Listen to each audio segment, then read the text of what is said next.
Okay, question number 2. How do the direction of velocity and acceleration acts when brakes are applied to moving bicycle? Options are up each other, in the same direction, perpendicular to each other, parallel to each other. जब हम cycle चला रहे, Opposite to each other. जब cycle चलाते हैं तो शुरू में जब when it is in motion, when it is accelerating, तो acceleration as well as velocity both are in the same direction.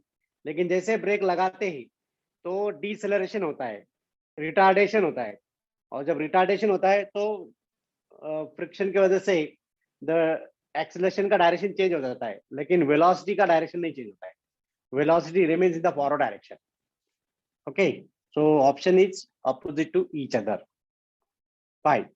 Question number 3. A submarine emits sonar pulse. Sonar stands for sound navigation and ranging.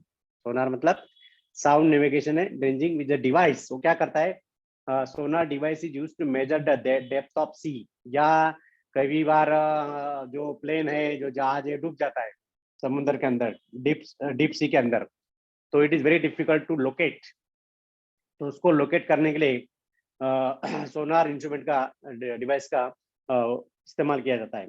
Okay, तो submarine emit sonar pulse. Sonar pulse यहाँ पे कौन सा, that will be the special type of pulse which returns from an underwater clip in 1.05 second. Return मतलब total time यहाँ पे, तो total time is given 2t is equal to 1.05 second.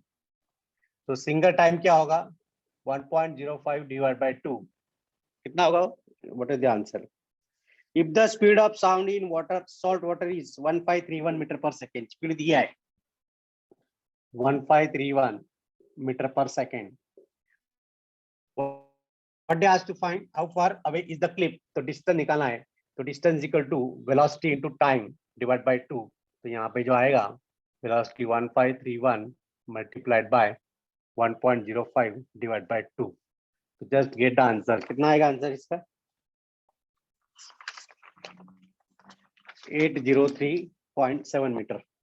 803.7 metre is the distance. Just make a note of this. Solution लिख लो यहाँ पे.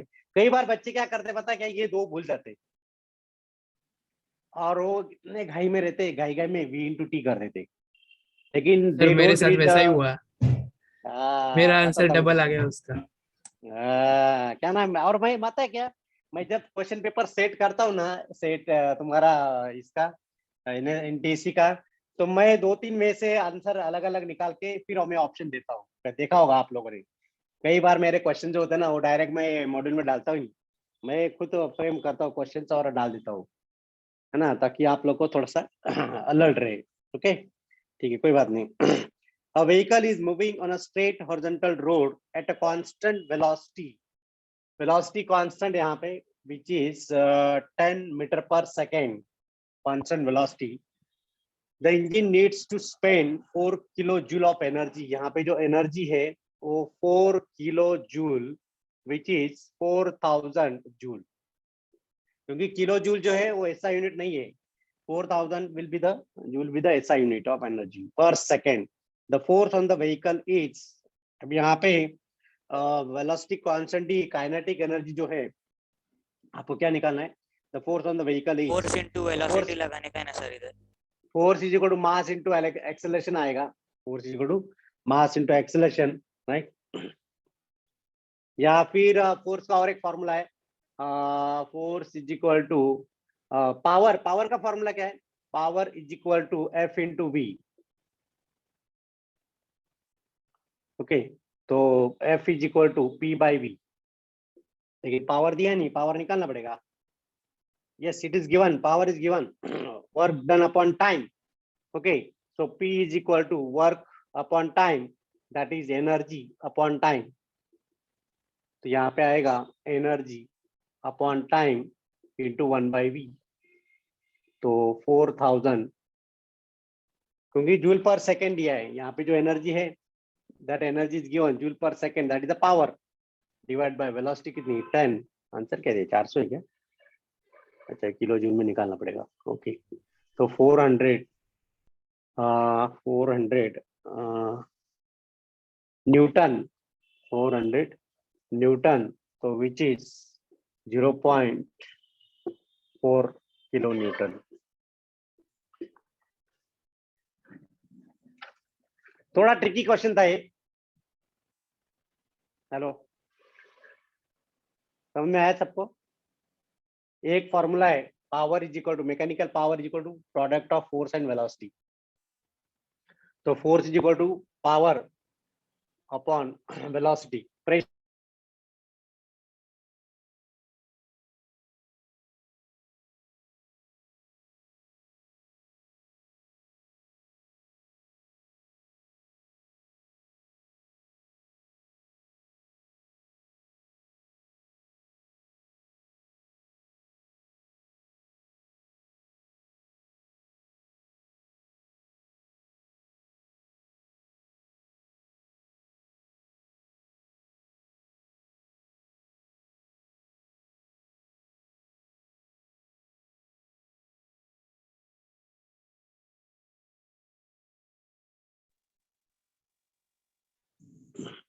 Hello, हम audible सुन पा रहे हो? Yes, sir. Yes, sir. Sorry, phone आ गया था, अर्जेंट फोन था।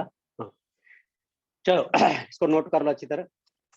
क्वेश्चन नंबर 5, फिफ्थ वाला क्वेश्चन देखते हैं। क्वेश्चन नंबर 5 क्या है? A body of mass capital M, mass दिया है capital M, strikes against a wall with a velocity v, velocity sir ये v, आपने क्लास में करवाया था ना? and rebound with the same velocity. The change in momentum is बहुत simple है, delta p is final momentum minus initial momentum. Final momentum अभी return आएगा ना, यहाँ पे जा रहा है, यहाँ पे वॉल है, वापस आएगा। ओके, तो final momentum final velocity minus भी आएगी बिकॉज ऑफ इट्स डायरेक्शन। तो यहाँ पे आएगा minus M into V, minus M into V, तो which is minus 2 times M V. काफी लोगों ने जीरो भी किया होगा शायद, यस और नो?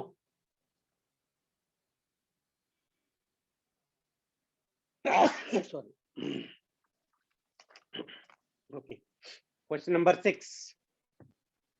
मौसम बहुत खराब है, वातावरण खराब है, सबको सर्दी हो गई है।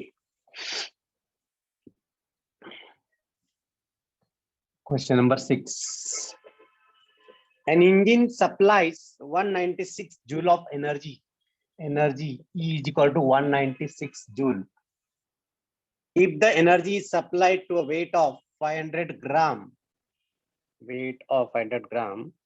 how high, 500 g, I think it is 500 g, how high can it be lifted? G is equal to 10 meter per second square. चलो निकालो इसको, कैसे निकालोगे? Energy is equal to E is equal to mgh, तो h निकालना है E by mg, so 196। Sir am I audible? हाँ बोलिए बेटा। मास नहीं सर, वो Fi- माइक चेक। हाँ, 500 ग्राम इज 1/2 kg, ओके, आधा किलो, इंटू जी का वैल्यू 10 मीटर पर सेकेंड स्क्वायर। तो इसको सॉल्व कर लो, व्हाट आंसर यू गेट? 2 ऊपर चला जाएगा। सर उसको 39 0.5 दिया है तो इजी जाता है, और क्योंकि मल्टीप्लाइड बाय 10 है तो 5 आ जाता है ना।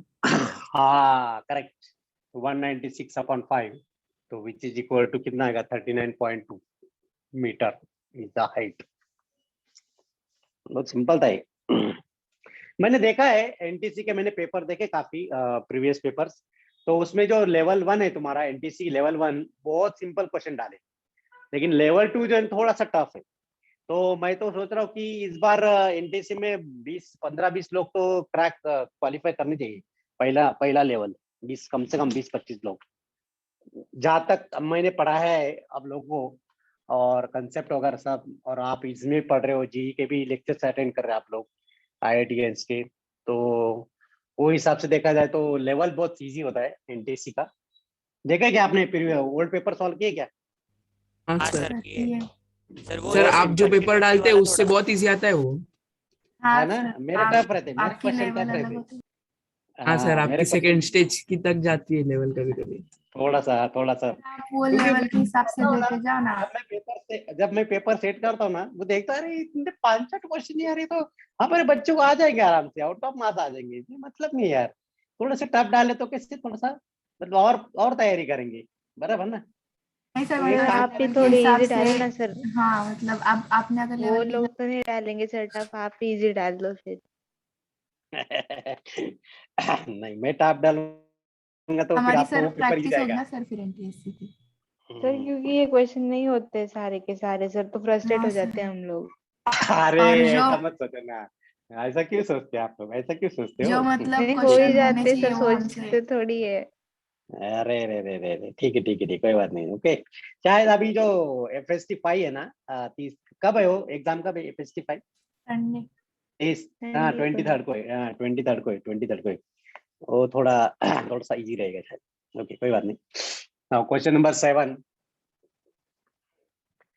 when white light is passed through prism, it is observed that violet light bends more than the red light. This is because अभी यहाँ पे क्या होता है, डिस्पर्शन हो रहा है जब व्हाइट लाइट प्रिज्म में से जा रहा है। तो डिस्पर्शन क्या है, dispersion is the splitting of white light into its constituent colour, okay. तो जब भी व्हाइट लाइट यहाँ पे स्ट्राइक होगा, this is the white light which is mixture of 7 colour, okay. तो यहाँ पे स्प्लिटिंग होता है, और जो स्प्लिटिंग होता है कम डेविएट वाला रेड होगा, और सबसे ज्यादा डेविएट होगा तो वायलेट होगा। वापस यहाँ पे वापस रिफ्रैक्शन होगा। सी डिस्पर्शन सिर्फ यहाँ पे होता है, remember dispersion takes place only at this surface, और यहाँ पे जो फेनोमेनन हो रही है वो रिफ्रैक्शन हो रही है। तो बच्चे क्या करते हैं कि दोनों जगह पे डिस्पर्शन हो रहा है, नहीं, डिस्पर्शन सिर्फ यहाँ पे ही हो रहा है। When the और जब व्हाइट लाइट ऑब्लिकली स्ट्राइक हो रहा है, थोड़ा सा उसको टिल्टेड डाला तो, ओके। नहीं यहाँ पे वायलेट, ये रेड। तो यहाँ पे कारण क्या होगा, यहाँ पे the C the reason, velocity of red light in a glass is less than that of violet light. नहीं, speed of red light is greater than speed of violet light. तो पहला स्टेटमेंट रॉन्ग है। B, refractive index of glass is more for violet light. Yes, refractive index जो है violet का for the particular material which is greater than refractive index of red light. Okay, और wavelength of violet light is less than that of the red. लेकिन ये भी सही है, but more appropriate answer जो चाहिए यहाँ पे, तो वो है refractive index. तो जिसका refractive index ज्यादा है उसका bending ज्यादा होगा, okay? तो यहाँ पे थोड़ा कुछ बच्चे शायद कंफ्यूज भी हो गए थे कि sir why answer C not there, okay. और 4 जो है, it is the property of this colours. तो correct answer is B, so you have to compare the refractive index. Got it everyone, समझ में आ गया? Yes sir. जो Yes, topper sir. लड़की है, शायद टॉपर लड़की ने कुछ डाउट पूछा था स्मेरा पांडा करके, अभी वो पता नहीं वेदर शी इज ऑनलाइन और नॉट, ओके। हाँ प्रेजेंट, हाँ Smera yes, okay. Yes, Smera sir. नहीं, हाँ स्मेरा नहीं डाउट पूछा था, ओके। अभी क्लियर हो गया बेटा Smera, got it? Yes, sir. Okay okay. Question number 8, question number 8, find at what temperature the velocity of sound in air is 1.5 times the velocity at 7 degrees Celsius. Usually यहाँ पे कुछ जगह पे 7 डिग्री जगह पे यहाँ पे 0 डिग्री दिया जाता है, लेकिन यहाँ पे मैंने जानबूझ के 7 डिग्री दिया है, ओके। तो यहाँ पे जो फॉर्मूला है, we know the speed of sound at T temperature, T degree Celsius is how much, it is the 273 plus, okay. तो क्या फॉर्मूला आएगा, सॉरी 373 आएगा यहाँ पे।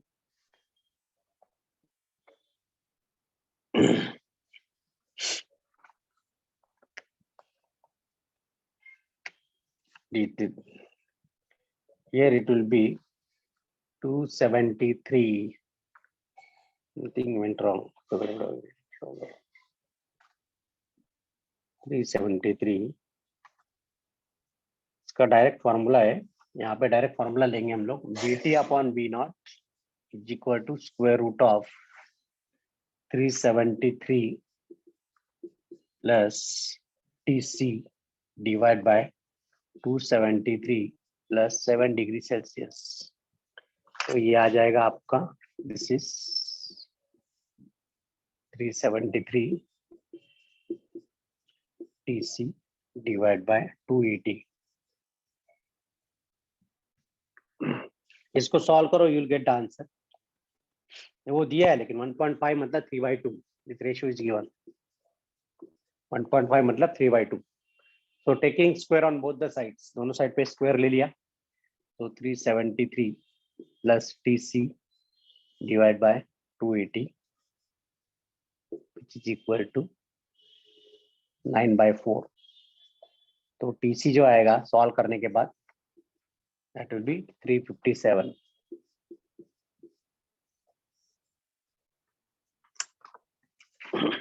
सर वो 7 मतलब जो टेम्परेचर गिवन रहेगा वो आएगा ना? हाँ हाँ.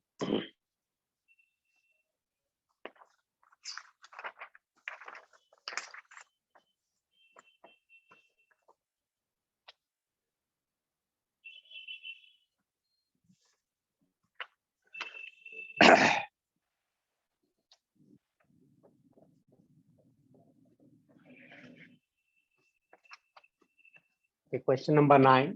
सर वो इससे भी होता है ना कि velocity is directly proportional to under root of temperature. कैसे? सर वो एप्लीकेशन खाली उसको लगा देने का है बस. हाँ, square root of temperature. Question number 9. The critical angle of liquid. Critical angle क्या होता है? It is the angle of incidence the denser medium such that the angle of refraction in rarer medium is 90 degree. Okay, that is called as critical angle. Its refractive index will be, तो यहाँ पे critical angle दिया है is 30 degree. Okay, refractive index पूछा है. refractive index क्या आएगा? 1/sin IC.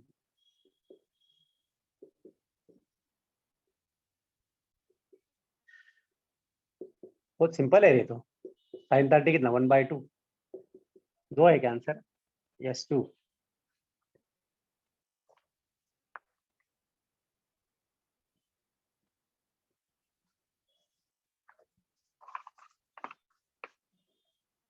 Question number 10.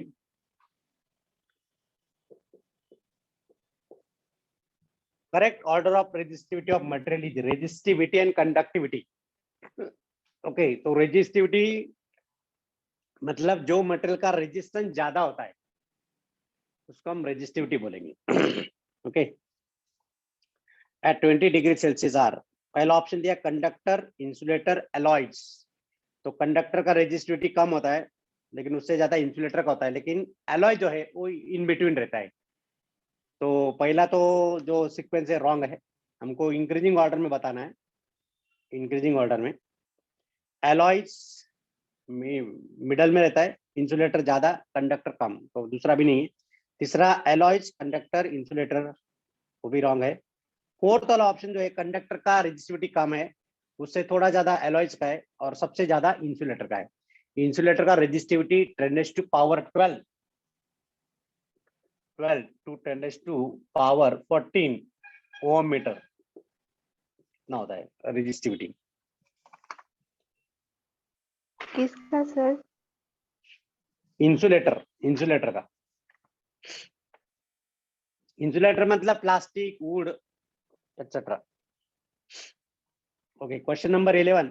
Which of the following is an example of biomass energy source? Biomass energy source. Nuclear energy is not a biomass. Sun energy is a non-conventional source of energy. लेकिन biomass नहीं. Biomass क्या होता है? कौन बताएगा? मेरा we get the biomass energy. हाँ बोलो. सर बायोमास मतलब biological type.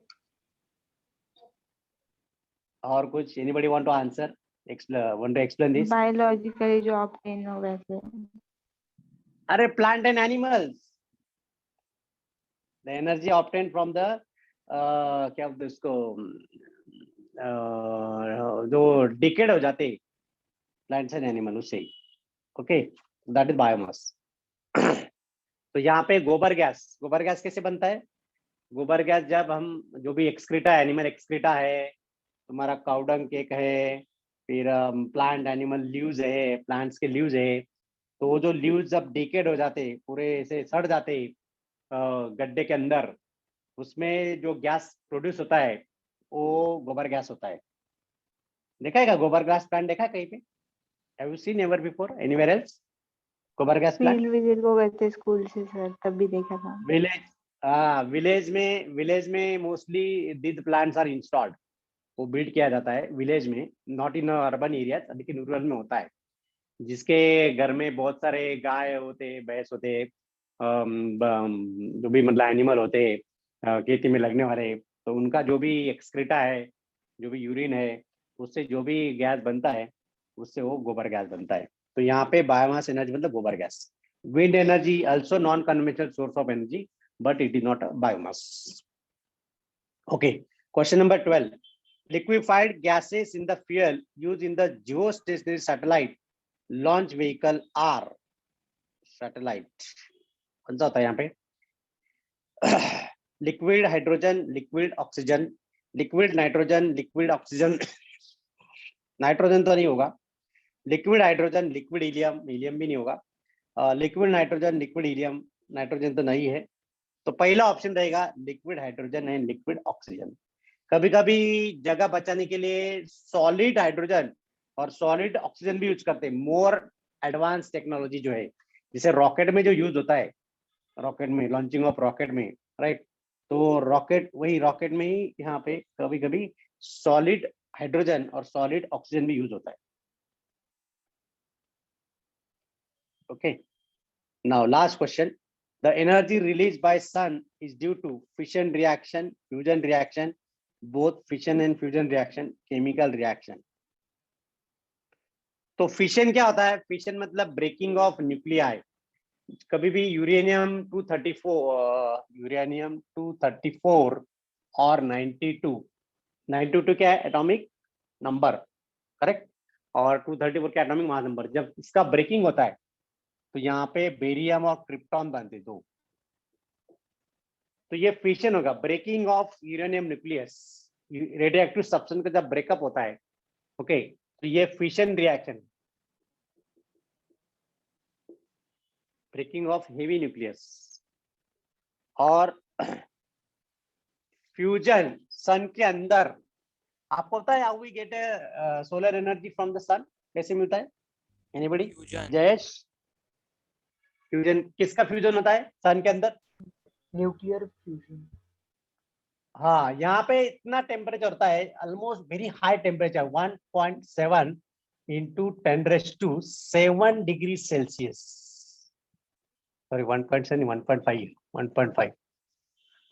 to 10⁻⁷ degree Celsius. And because of this very high temperature होता क्या है, यहाँ पे 4 hydrogen nuclei fuse together, 4 hydrogen के 4 न्यूक्लियाई फ्यूज होते हैं, और उससे एक सिंगल हीलियम न्यूक्लियस बनेगा। लेकिन होता क्या है, the mass of 4 hydrogen nucleus और nuclei is greater than 1 helium nucleus. और ये जो डिफरेंस है, difference in mass, that is delta m. This delta m is the difference in mass into square of the velocity, और ये बन गई हमारी आइंस्टाइन का इक्वेशन। तो E is equal to mc square। तो ये जो है, by using this we are getting the solar energy from the sun with the help of fusion reaction। अभी आया सबको समझ में? yes or no? Yes sir. Yes sir. और बेटा ये जो एनर्जी मिलती है, ये अर्थ पे 1 सेकेंड में जो एनर्जी मिलती है, the energy obtain from the sun on earth per second is 1.7 into 10⁻⁷ joule. Tremendous amount of energy per second मिलती है। तो सोचो 1 सेकेंड में इतनी एनर्जी मिलती है हमको अर्थ पे, राइट, तो पूरे 12 घंटे में कितने मिलेगी? 12 घंटा ही रहता है ना अर्थ पे, बहुत ज्यादा। चलो FST3 हो गया। नाउ FST4, इसमें कुछ डाउट था ये पेपर में किसी को? रिजल्ट आ गया है सर वो किसका? लास्ट वाले में ही था। हाँ, रिजल्ट आ गया, रिजल्ट आ गया कारुण्य? हाँ हाँ सर। कितने मार्क्स मिले? I think Smera is a topper. हाँ, स्मेरा कितने मार्क्स मिले फिजिक्स में? सर मुझे एग्जैक्टली याद नहीं आ रहा है।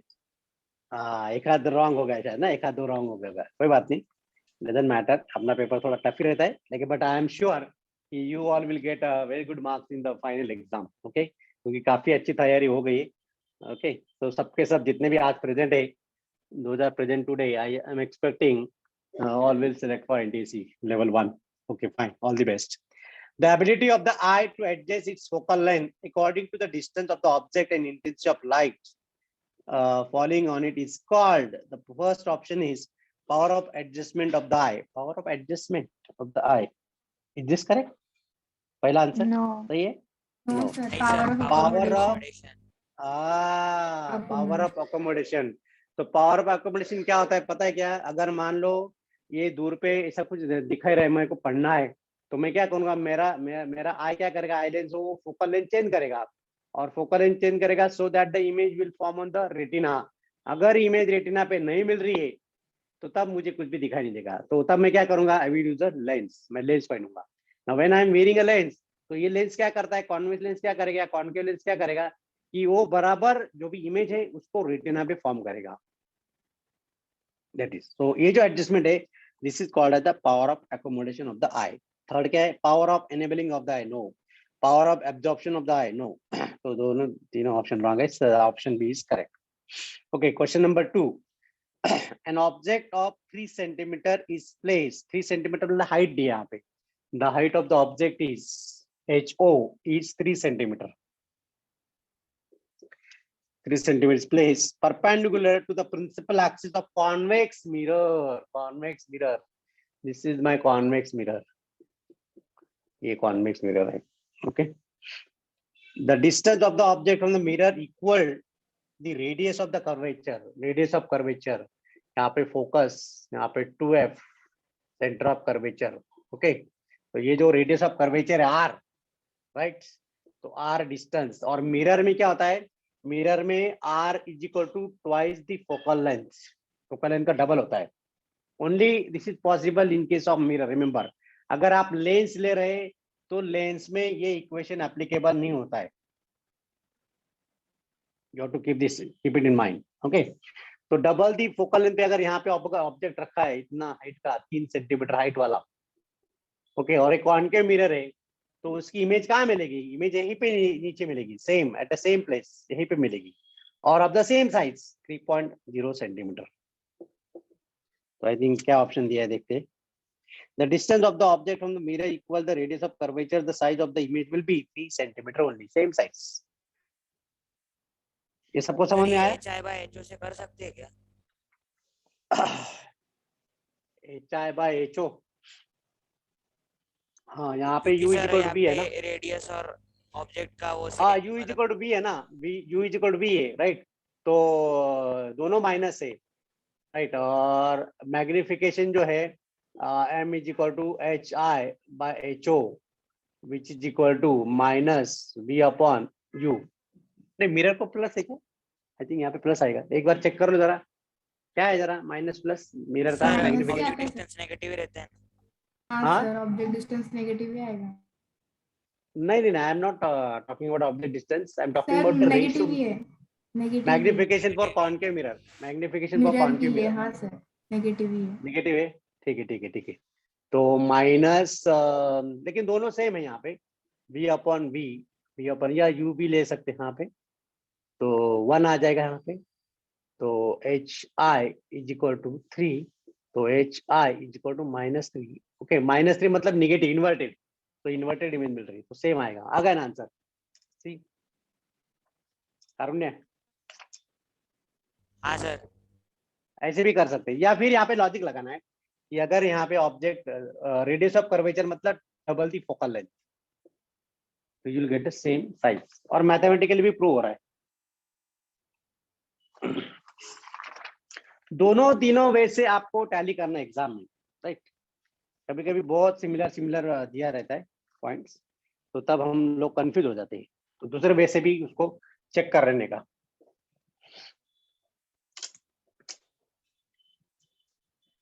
ओके, ये थोड़ा सा हटके क्वेश्चन था। यहाँ पे सर्किट डायग्राम है।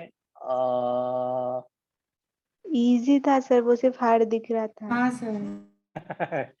ओके, तो यहाँ पे थोड़ा सा जरा बच्चों को जरा सर ये तो कुछ कुछ अलग ही क्वेश्चन था, कुछ समझ में नहीं आ रहा था क्या क्या हो रहा है। क्या बात करते हो, क्या बात। नहीं सर, इजी था, आंसर आ गया था। हाँ सर, सबसे इजी में मतलब वैल्यूज भी छोटे छोटे। सर मेरे को तो लगा नीचे से नीचे कनेक्ट हो रहा है, हो गया 3 लगा। कितने जरा चेक कर रहे थे, कितने रेजिस्टेंस, 1 2 3 4 5 6 7 8 9, 9 है क्या, 1 2 3 4 5 6 7 8 9, करेक्ट। ओके, ये 3 है, ये 3 है, ये तीनों में ये भी 3 है, नीचे है, नीचे है। अरे अच्छा, ये रह गया शायद, ये कितना था यहाँ पे, हाउ मच इट वाज, ये भी 3 होगा शायद। हाँ, तीन ये हाँ भी सर। 3, नहीं था। ये भी 3 था। हाँ सर। हाँ, रह गया मेरा 3 ओके। सर, और वो ए बी भी लेबल कर लो ना। हाँ, यहाँ पे ये भी। ओके, तो यहाँ पे we have to find equivalent resistance across this. तो सबसे पहले क्या करने का, ये वाला फाइंड करने का। तो इसको सीरीज में ले लो, ओके, और जो सीरीज है ये इसके साथ पैरेलल में आएगा, फिर इसका जो इक्विवेलेंट आएगा वो इसके साथ सीरीज में, फिर इसका जो इक्विवेलेंट आएगा वो इसके साथ पैरेलल में, फिर ये जो आएगा इक्विवेलेंट ये इसके साथ सीरीज में, फिर इसके साथ पैरेलल में, फिर वापस जो इक्विवेलेंट आएगा वो इसके साथ सीरीज में और वापस इसके साथ पैरेलल में। ऐसे करना है आपको, series parallel series parallel series parallel. आ जाएगा ये? चलो सॉल्व करेगा, सॉल्व कर दूं, बोलो। नहीं सर आ जाएगा। कर लिया सर। कर लिया। किसको चाहिए हैंड रेज करो, जिसको चाहिए हैंड रेज करो कि सर मुझे सॉल्व करके दो। हाँ, Rohit Torat, sir solid fuel get use up faster, so will more energy be release. Yes, लेकिन भैया वो सॉलिड ऑक्सीजन और सॉलिड हाइड्रोजन को वो मेंटेन करना भी टेम्परेचर चाहिए ना उतना, बराबर ना रोहित? ओके, आई थिंक किसी को ये नहीं चाहिए, सॉल्यूशन नहीं चाहिए, तो आ जाएगा। मैंने आपको हिंट दे दिया how to solve this. Okay, question number 4। तो इसका आंसर क्या आएगा? आंसर भी 2 ओम। यहाँ पे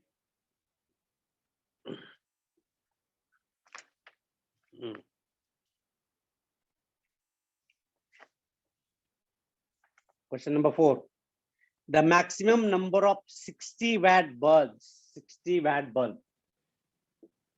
पावर दिया है 60 watt और नंबर ऑफ बल्ब n निकालना है, that can be run from the main supply of 220 volt, voltage दिया है 220 volt. Okay, if you do not want to overload a 5 ampere fuse, okay, let the n number of bulbs are used for 220 volt for 5 ampere. यहाँ पे current दिया है 5 ampere. Okay, तो we know the power is equal to V into I, ये formula पता है ना आपको, लेकिन यहाँ पे n नंबर ऑफ बल्ब दिया है तो n टाइम्स पावर n से मल्टीप्लाई करना पड़ेगा, then this is 220 into 5 which is equal to n multiplied by तो इसका 60 आंसर watt शायद bulb, पॉइंट में आ रहा था। 60 watt, तो n is equal to 220 into 5 divided by 60, तो 0 0 कट, तो 22 5 जा 110 upon 6, ये कितना था answer? 18 point something. Yes, it is 18.33। लेकिन ऐसे फ्रैक्शन में तो बल्ब नहीं होगा ना, बल्ब तो प्योर नंबर होगा, यस और नो?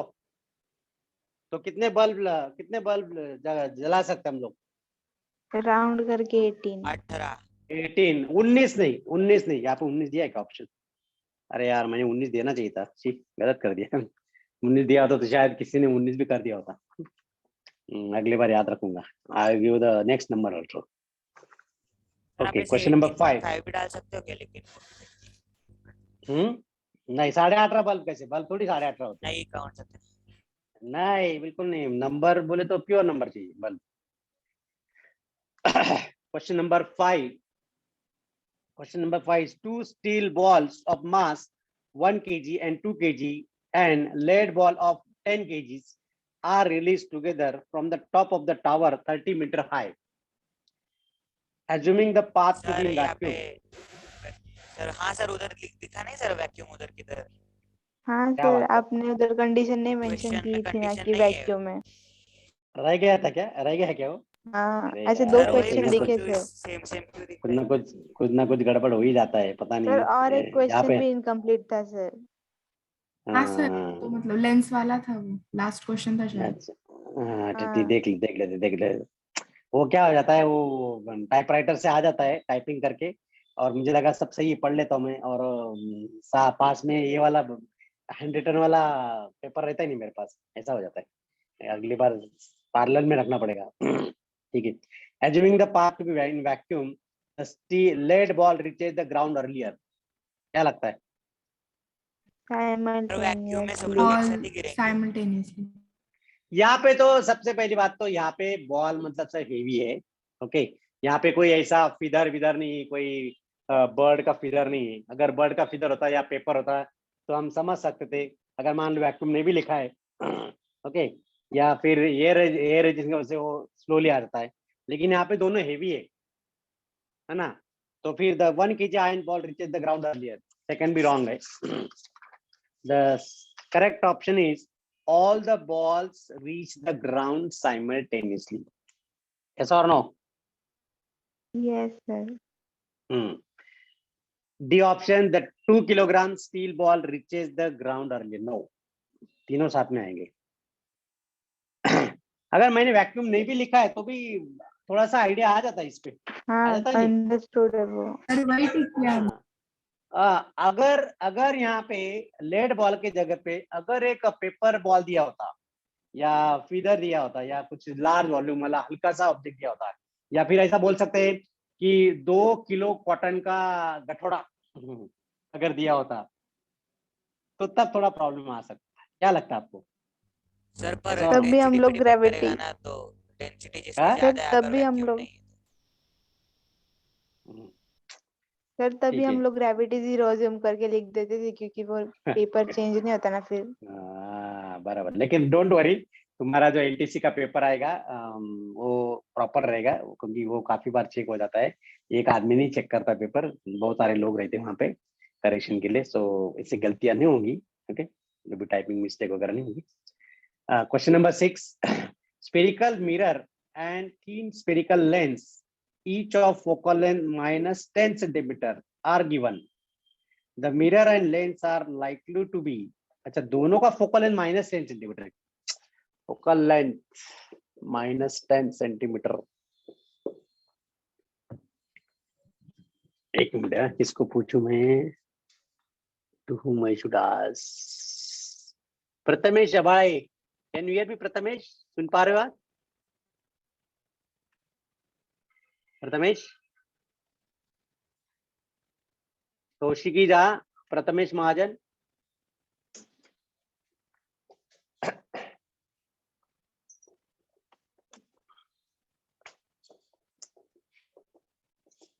रिकॉर्डिंग होते मैडम, रिकॉर्डिंग होते।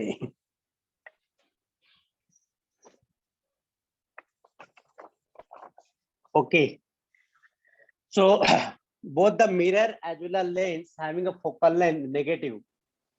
So which mirror has negative focal length? Concave Both. Yes, concave. Concave mirror has negative focal length. Okay, and lens, in case of lens, concave Concave. lens. Concave convex ना lens. Sir, convex की negative होती है ना focal length. हाँ, hello, नहीं दोनों sir, किसकी आवाज है? नहीं सर। बेटा ये कॉन्वेक्स लेंस है, और हम लोग ये वाला सरफेस लेते, तो this surface is the part of this sphere, ये आएगा। ओके, और इसकी फोकल लेंथ इधर आएगी यहाँ पे, तो ये पॉजिटिव, समझे? कॉन्वेक्स लेंस की पॉजिटिव फोकल लेंथ। हाँ, अभी लेंस लेते हैं, कॉनकेव लेंस। तो कॉनकेव लेंस का पहला सरफेस अगर लिया तो this is the part of the sphere, this is the part of the sphere. Okay, तो इसकी फोकल लेंथ इधर आएगी, यहाँ पे फोकस पॉइंट आएगा, तो दिस इज नेगेटिव। और concave mirror is like this, ये प्रिंसिपल एक्सिस, यहाँ पे फोकस, यहाँ पे सेंटर ऑफ कर्वेचर, तो ये भी नेगेटिव आएगा। अभी समझ में आया सबको? Got it? हाँ सर। Don't get confuse, okay, confuse मत हो।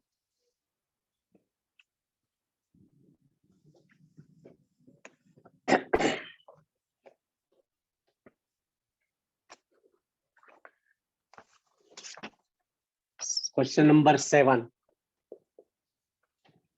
A person takes hot coffee by pouring it into the saucer when he is in the hurry because he knows that कभी कभी लेक्चर चालू रहता है, हाँ 4 बज जाते और हमारी मैडम चाय रख देती है, तो मेरे पास टाइम नहीं रहता है, तो मैं क्या करता हूँ, वो चाय कप के पीने में जगह पे मैं क्या करता हूँ, उसको मशीन में डाल देता हूँ।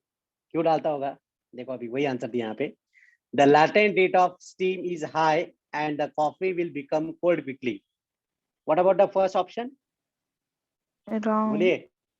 Wrong. Latent heat अलग concept है। Latent Latent heat. heat क्या होती है? Latent heat is the hidden heat, which is used for change of state from liquid to gaseous state. Okay, तो यहाँ पे वो नहीं आएगा। The evaporation increases with the increase in surface area and the cooling of coffee is faster. अच्छा, हाँ I have one doubt in my mind. मेरे एक सवाल है, किसको पूछूं मैं? एक मिनट जरा। सिद्धि सूर्यवंशी, सुन पा रहे हो आप? Siddhi, am audible? Hello Siddhi, hello Arnav Mahajan, Arnav. Yes, sir. हाँ, what is the difference between evaporation and vaporisation? दोनों में फर्क क्या है?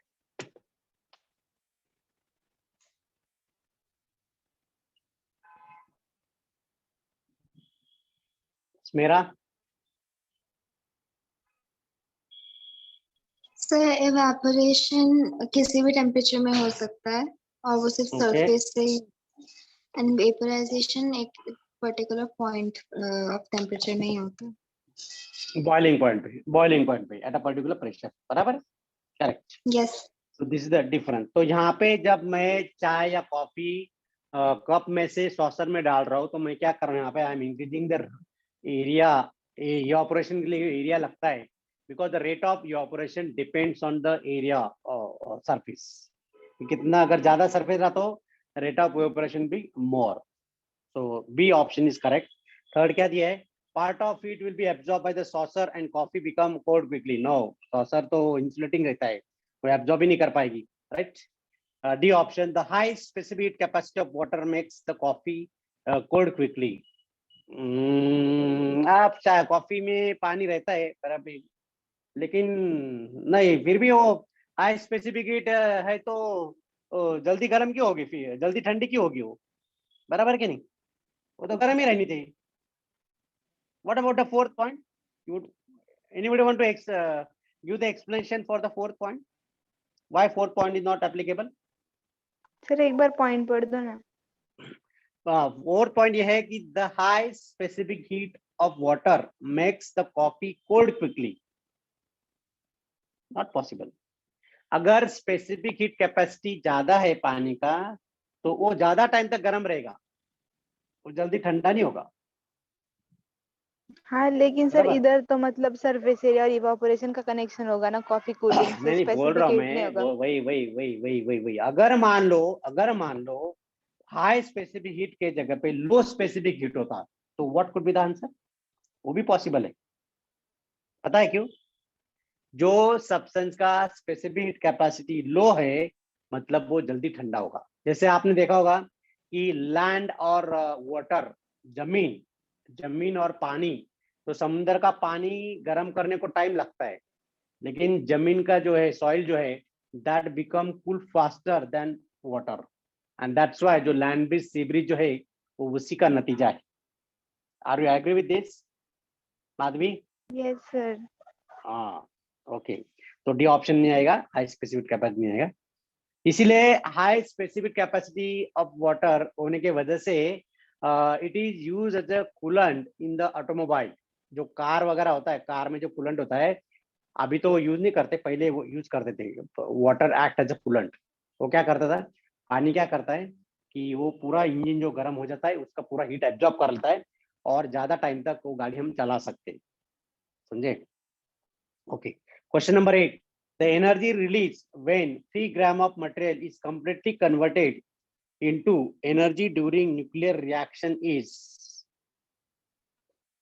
The speed of light doubt है is. सर ये क्वेश्चन। क्यों? क्वेश्चन नंबर 8 चल देख लेते हैं, उसको भी सॉल्व कर.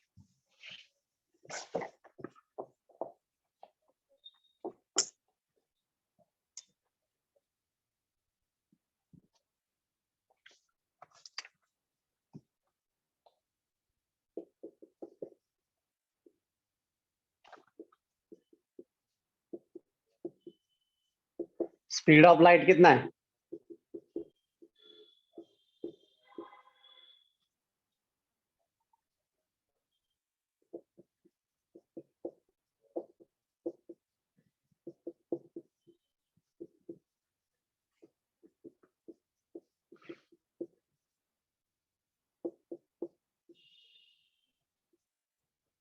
Got it now? समझ में आ गया? Yes sir.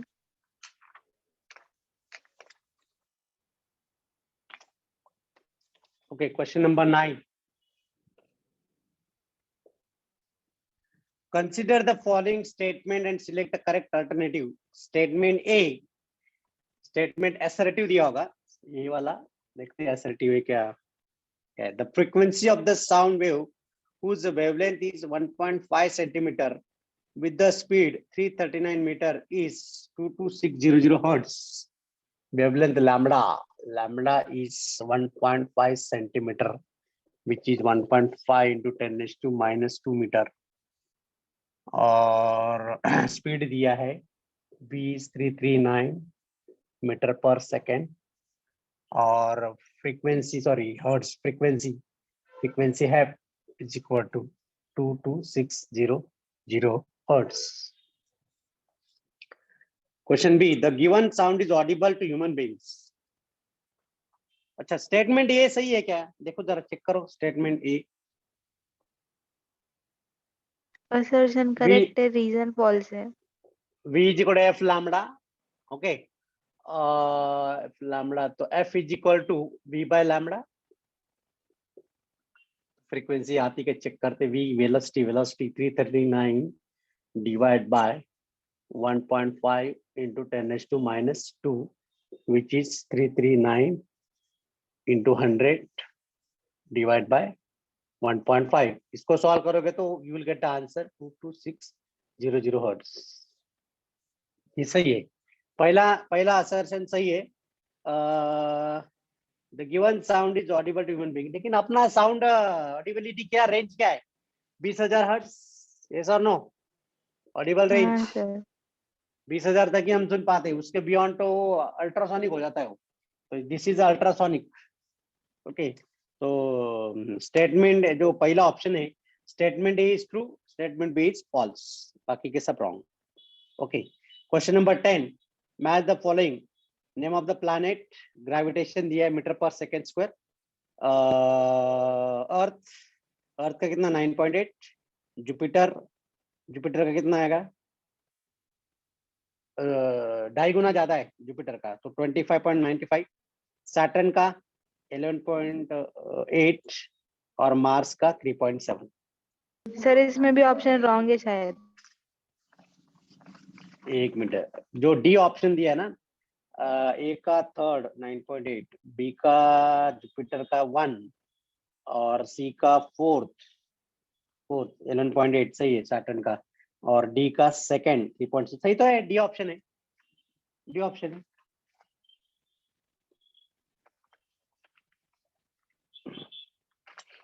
सर हमारे पेपर में ना जो डी ऑप्शन है ना उसमें दो के आंसर से 2 दिखा रहा है। क्या बात करते हो? एक मिनट है, मैंने करेक्ट किया था, इसको करेक्ट किया था, मुझे याद अच्छी तरह। I have done the correction. ऐसे लिखा है A3 B2 C2, एक ऑप्शन गायब है। मेरे पास पेपर है ना।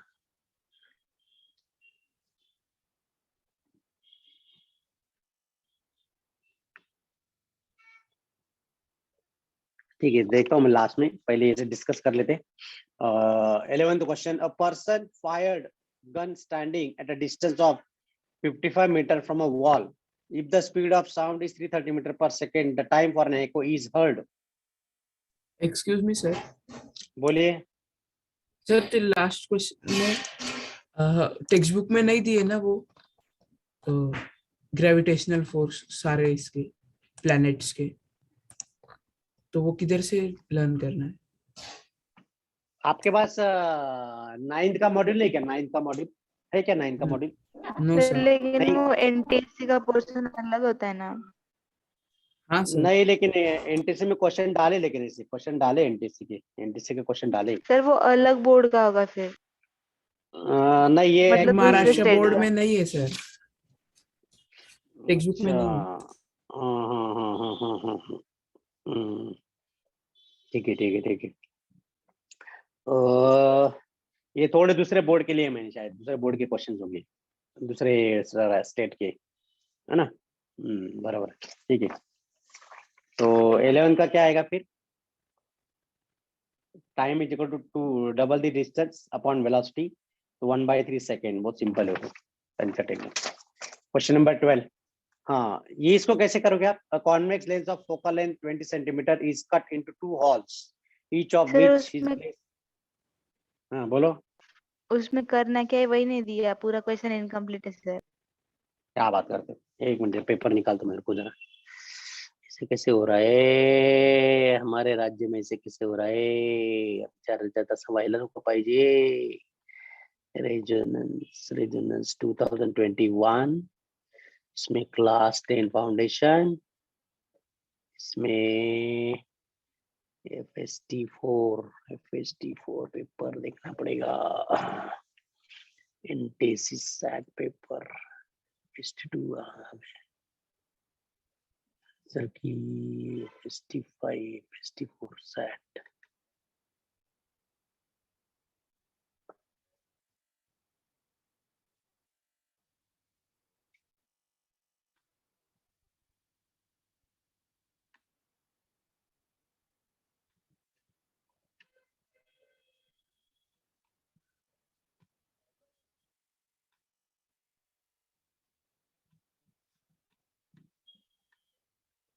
Can you see the screen? दिख रही है आपको?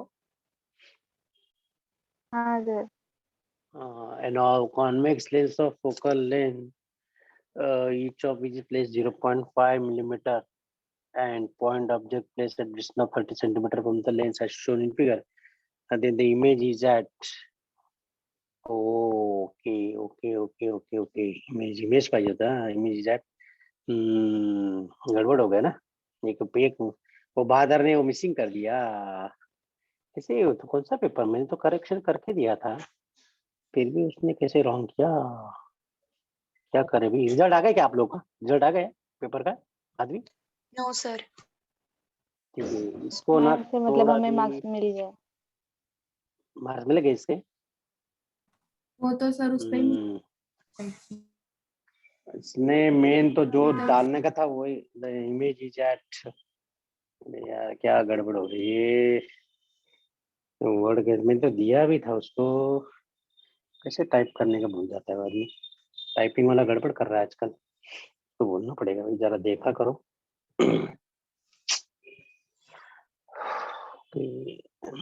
इसमें इमेज लोकेशन निकालना था, वी निकालना था, वी इट वाज 60 सेंटीमीटर। तो जो क्या है लेंस का फॉर्मूला वो यूज करना है यहाँ पे। तो formula of lens to be use. Sir आप बोनस कर सकते हो इसको। अभी फायदा क्या है? क्या क्या करोगे? बोलो, बोनस भी दे दिए तो फायदा क्या होगा? क्या होगा? रैंक बढ़ेगी, सबकी रैंक तो वही रहेगी, सबको सबको हाँ मार्क्स मिल सर। जाएगा एक।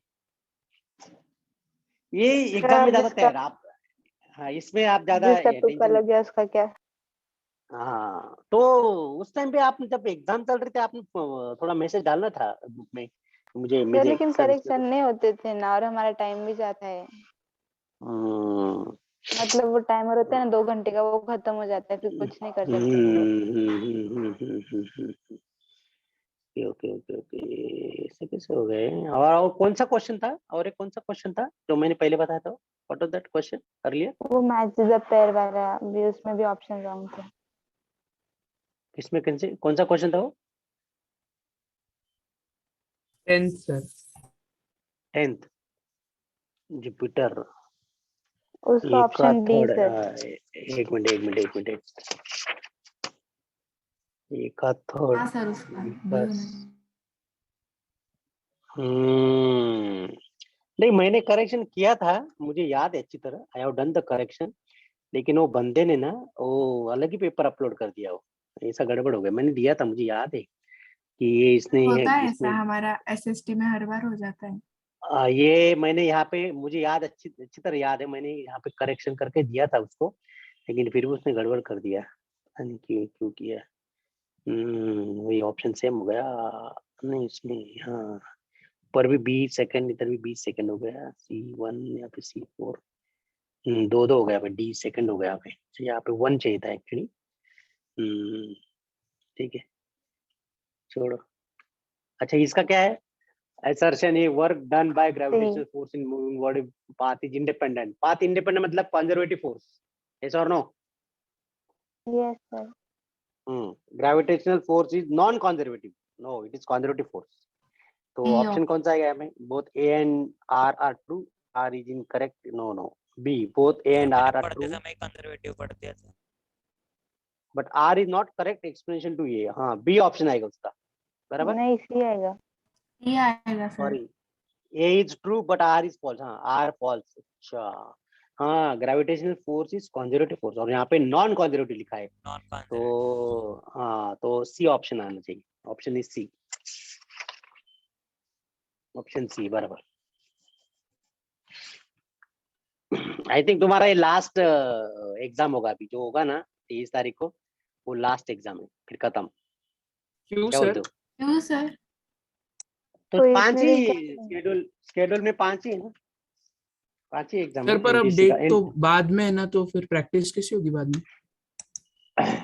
पता है, अभी और फिर सेट करना पड़ेगा, और सेट करना पड़ेगा, देखते हैं अभी मैम बताएगी क्या करना है, whether you have to take more practice or not। और रखेंगे सर वो निधि मैम, मतलब सर नहीं रखेंगे? तो निधि कम मैम से ने कम दे दो, क्योंकि हाँ क्या बोल रहे हैं? डीपीपी अच्छा उसमें भी डेली प्रैक्टिस प्रैक्टिस हो चले। जाती है। वो देना पड़ेगा, बना के देता और हूँ मैं, सर चलो मतलब बना के देता लेवल ऐसे हाई मत रखो, मतलब जो क्वेश्चंस आते हैं ना उसकी भी हमको प्रैक्टिस होनी चाहिए, हम दूसरा ही करेंगे और हाँ वो ना सर। हूँ।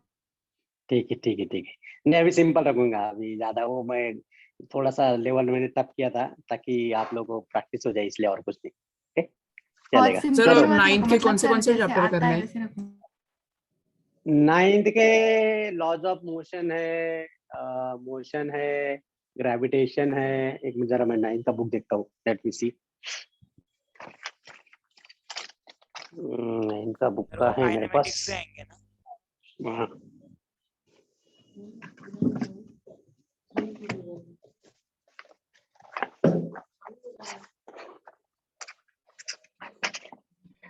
मोशन है, सर्कुलर मोशन है, न्यूटन लॉज ऑफ मोशन है, ग्रेविटेशन है। एक मैं इधर मॉड्यूल देख रहा हूँ, रुको जरा, रुको एनटीएससी बोले तो स्टेट बोर्ड आएगा।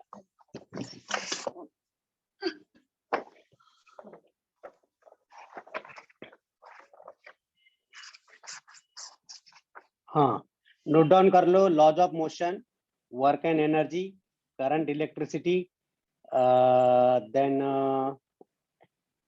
then reflection of light, study of sound, observing space, telescope। लिख लिया? दोबारा ये करूँ क्या, रिपीट करूँ? नोट डाउन कर लिया क्या? Yes laws of motion, laws of motion, work and energy, current, electricity, reflection of light, study of sound, observing space, telescope. Sir, पर इसमें से इम्पोर्टेंट कौन से मतलब करने के लिए? ज्यादातर इसमें लाइट वाला आता है, लाइट और साउंड, लाइट साउंड और laws of motion, laws of motion में, laws of okay sir, motion. चलो, I am ending the session now. Thank you sir, bye bye sir, sir. Thank you. Bye.